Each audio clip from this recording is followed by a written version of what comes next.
എപ്പിസോഡിന്റെ opening സീനിൽ നമ്മുടെ Luffy അവനാണെങ്കിൽ ആ സാമുറായുടെ പേര് പറയേണ്ട താമസം അവിടെയുള്ള എല്ലാവരും ലൂഫിയെ പിടിച്ചു വലിച്ച് അറഞ്ചം പുറഞ്ച് കെട്ടിക്കുകയാണ്.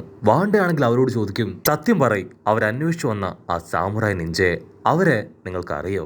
ഉടനെ നമ്മുടെ ആൾക്കാരാണെങ്കിൽ എങ്ങനെയൊക്കെയോ അവളെ പറഞ്ഞ് കൺവിൻസ് ചെയ്യാൻ ശ്രമിക്കുകയാണ്. അയ്യോ ഇല്ല ഇല്ല, ലൂഫി എപ്പോഴും ഇങ്ങനെ തന്നെയാണ്, എന്തെങ്കിലുമൊക്കെ തള്ളു അങ്ങനെ തള്ളിക്കൊണ്ടേയിരിക്കും, അല്ലെങ്കിൽ അവനൊരു സമാധാനം കിട്ടില്ല. മാത്രമല്ല ലൂഫിക്കും വലിയ ആഗ്രഹമാണ് ഒരു സാമുറായി മാറാനും ഒരുപാട് മാർഷൽ ആർട്സ് ഒക്കെ പഠിക്കാനും നിഞ്ച ടെക്നിക്സ് ഒക്കെ സ്വായത്തമാക്കാനും. അതുകൊണ്ടാണ് എപ്പോഴും ആവശ്യമില്ലാത്ത കാര്യങ്ങൾ മാത്രം അവന്റെ വായിന്ന് വീഴുന്നത്. നിങ്ങൾ കരുതും പോലെ ഞങ്ങൾക്ക് അങ്ങനെയുള്ള ആരെയും തന്നെ അറിയില്ല. ലൂഫിയെ അടിക്കരുത്. ലൂഫിക്ക് എല്ലാവരെയും സപ്പോർട്ട് ചെയ്യാനാണ് ഏറെ ഇഷ്ടം. നിഞ്ച പവർ ഉണ്ടെങ്കിൽ നിങ്ങളുടെ കിങ് ഡ്യൂക്കിനെ അദ്ദേഹത്തെ അവന്റെ പവർ ഉപയോഗിച്ച് ഹീൽ ചെയ്യാൻ കഴിയുമല്ലോ, അതാണ് അവൻ പറഞ്ഞത്. ഉടനെ വാണ്ടയാണെങ്കിൽ അവളുടെ ആൾക്കാരോട് ഫൈറ്റ് ചെയ്തത് നിർത്താനായിട്ട് പറയും. അതിനുശേഷം ലൂഫിയെ ചേർത്ത് പിടിച്ച്, വാവ്, നിങ്ങൾക്ക് ഞങ്ങളോടും ഞങ്ങളുടെ കിങ്ങിനോടും ഇത്രയും സ്നേഹമുണ്ടെന്ന് ഞങ്ങൾ അറിഞ്ഞില്ല. ആദ്യമായിട്ടാണ് ഞങ്ങൾ ഇത്രയും സ്നേഹിക്കുന്ന ഒരു ടീമിനെ ഞങ്ങൾ കാണുന്നതെന്ന് പറഞ്ഞ് അവളാണെങ്കിൽ ഒരുപാട് സന്തോഷിച്ച് നിൽക്കുകയാണ്.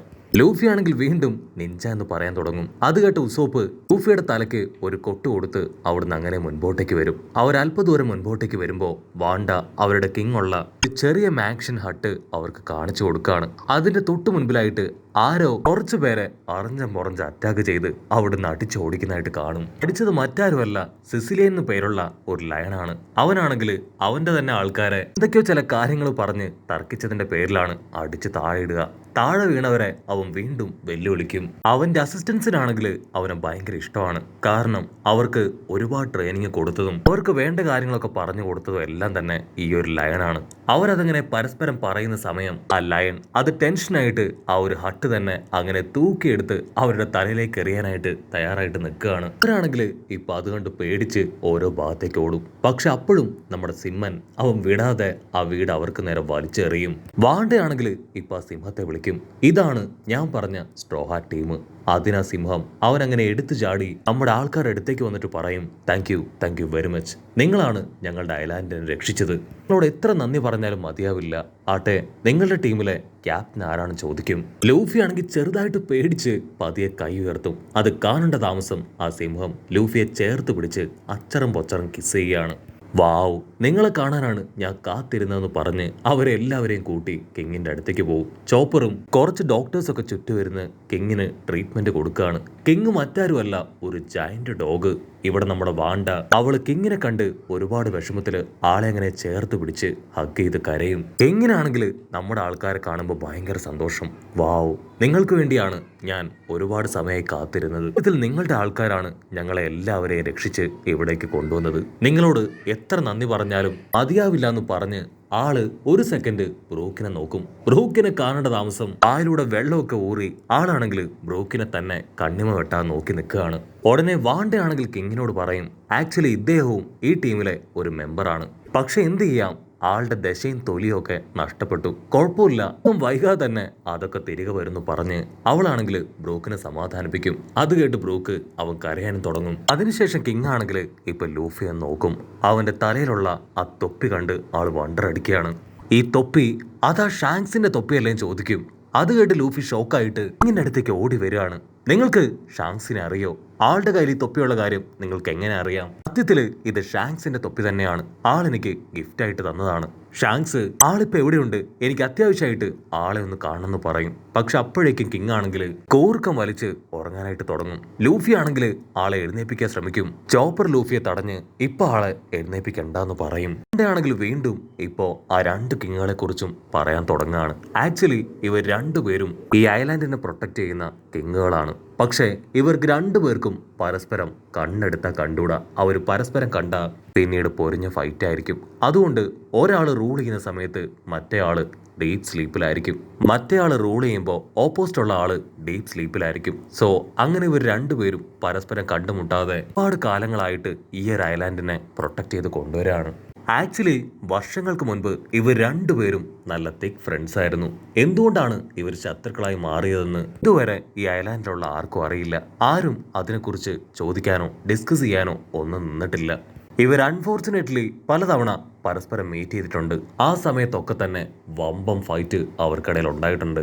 അവരുടെ ഫൈറ്റിനിടയിൽ തവണ അവർക്ക് രണ്ടുപേർക്കും അവരുടെ ജീവൻ പോലും നഷ്ടപ്പെടേണ്ടതായിരുന്നു. സൺ ടൈമും മൂൺ ടൈമും ആ 2 ടൈമുകളിൽ ഈ 2 ടീമും നല്ല ഉറക്കത്തിലായിരിക്കും. ഓരോരുത്തരുടെ ഷിഫ്റ്റ് അനുസരിച്ചായിരിക്കും അവർ വേക്കപ്പായി അവരുടെ ഡ്യൂട്ടി അത് നോക്കാന്ന് പറയും. അത് കേട്ട് നമ്മുടെ ആൾക്കാർ ചുറ്റും നോക്കും. അവിടെ ഉണ്ടായിരുന്ന ആളുടെ ഡോക്ടേഴ്സും അസിസ്റ്റൻസും എല്ലാവരും കിങ്ങിന്റെ കൂടെ തന്നെ കിടന്ന് കൂർക്കം വലിച്ച് ഉറങ്ങുകയാണ്. കാരണം ഇത് അവരുടെ റെസ്റ്റ് ടൈമാണ്. കിങ് എപ്പോ ആളുടെ വർക്ക് സ്റ്റാർട്ട് ചെയ്യുന്നോ അപ്പോ അവരുടെ വർക്കും സ്റ്റാർട്ട് ചെയ്യും. അതേസമയം ആ സെക്യൂരിറ്റി സിംഹത്തെ കാണിക്കും.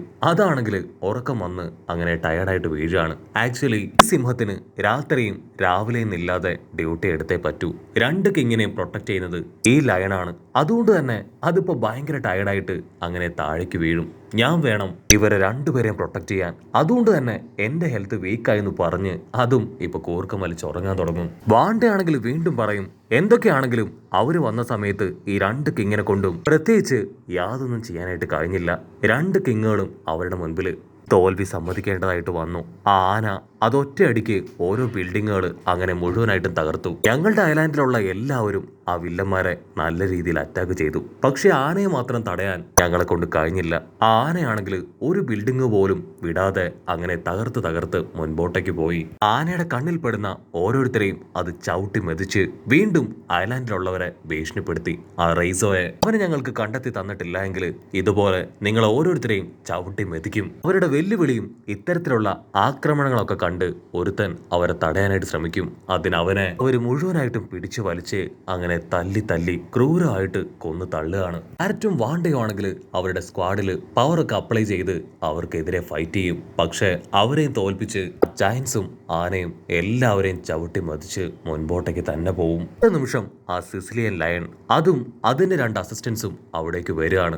അവരാണെങ്കിൽ ഐലാൻഡിലുള്ള എല്ലാവരോടും സേഫ് ആയിട്ട് കാട്ടിലേക്ക് ഓടാനായിട്ട് പറയും. അതിനുശേഷം അവർ 3 പേരും ചേർന്ന് 10ഉം 15ഉം വില്ലന്മാരെ വെച്ച് ഒറ്റയടിക്ക് അങ്ങനെ വെട്ടിത്തെറിപ്പിച്ച് മുൻപോട്ടേക്ക് ഫൈറ്റ് ചെയ്ത് പോവും. ലയൺ ആണെങ്കിൽ ആനയെ ഇട്ടിക്കാനായിട്ട് ഓടി വരും. പക്ഷെ ആന അതിന്റെ തുമ്പിക്കൈ വെച്ച് ലയണിനെ അട്ടിച്ചോടിക്കും. അതിനുശേഷം തുമ്പിക്കൈ ചുഴറ്റി വലിയൊരു ചുഴലിക്കാറ്റ് തന്നെ ക്രിയേറ്റ് ചെയ്യും. അപ്പോഴായിരിക്കും പകൽ കിങ് അവിടേക്ക് വരിക. പകൽ കിങ് ഡ്യൂക്കിനെ കാണേണ്ട താമസം ജനങ്ങൾക്ക് എല്ലാവർക്കും വലിയ ആശ്വാസം. ഡ്യൂക്ക് അങ്ങനെ വന്ന് ഇപ്പോ അവരോട് ചോദിക്കും, സത്യത്തില് നിങ്ങളുടെ ആവശ്യം എന്താണ്? എന്തിനു വേണ്ടിയാണ് ഐലാൻഡിലുള്ള എന്റെ ജനങ്ങളെ എല്ലാവരെയും നിങ്ങൾ തല്ലിച്ചതയ്ക്കുന്നത്? ആനയ്ക്ക് പിടിയിട്ടും ഈ ഡ്യൂക്കാണ് ഐലാൻഡിലെ കിങ് എന്ന്. ഓ, നീയാണല്ലേ ഇവരുടെ കിങ്. ഓക്കെ, അങ്ങനെയാണെങ്കിൽ നമുക്ക് 2 പേർക്കും ആദ്യം ഏറ്റുമുട്ടാന്ന് പറഞ്ഞ് ആന ഫൈറ്റ് ചെയ്യാൻ തയ്യാറായി. അതിന് ഡ്യൂക്ക് കിങ്ങും ഫുൾ പവറിൽ ഫൈറ്റ് ചെയ്യാൻ തയ്യാറാവുന്നതോടുകൂടെ ഈ ഒരു എപ്പിസോഡും അവസാനിക്കുന്നു. എപ്പിസോഡ് ഇഷ്ടപ്പെടുകയാണെങ്കിൽ തീർച്ചയായിട്ടും ലൈക്ക് ചെയ്യാനും കമന്റ് ചെയ്യാനും ഷെയർ ചെയ്യാനും മറക്കല്ലേ. അടുത്തൊരു അടിപൊളി എപ്പിസോഡുമായിട്ട് കാണുന്നവരെ it's me with Mallu episode.